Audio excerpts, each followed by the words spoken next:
السلام عليكم كسو دواذا كنالك عبد العزيز بورلي maanta waxaynu ka hadli doonaa Chen Pengua oo geerida ku salaantay dhoola cadayn.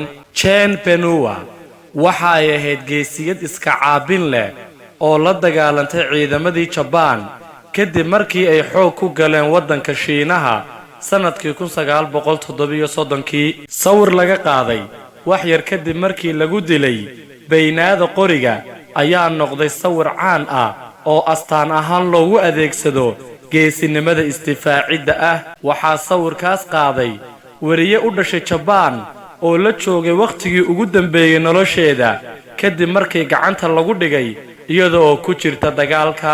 waxaa si wada jir ah u kufsaday raggii qabtay kuwaasoo marar badanna kufsiga u geystay laakiin wax cabsi ah kama aysan muuqanin. sawirka laga qaaday waxaa lagu arkayay iyadoo dhoola cadaynaysa xilligii ay geerida u muuqatay gacmaheeduna ay xabadka ugu xidhan yihiin. dhimashadeeda waxaa lagu xusaa taalo 5 mitir ah oo looga sameeyay magaalada Nanjing oo ah meesha uu ka dhacay xasuuqii ugu xumaa ee dalka. halkaas waxaa lagu laayay dad ay tiradoodu gaadhaysay 300,000 oo qof oo isugu jiray rag iyo dumar iyo caruur, waxaana hilibkooda jarjaray ciidamadii Japan.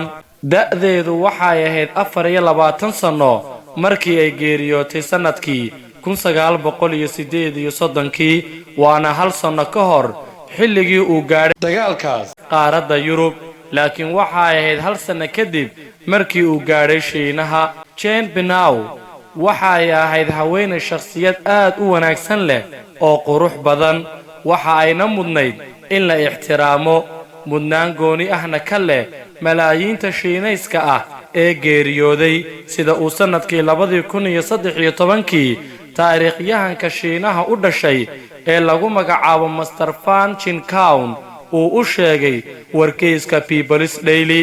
gabadhan ayaa lagu tiriyaa shakhsiyaadka halyeynimada ku xusan wadanka Shiinaha, waxaana ay u soo dagaalantay wadankeeda Shiinaha iyadoo markii dambe ee ay geeriyoonaysayna dhimatay iyadoo dhoola cadaynaysa.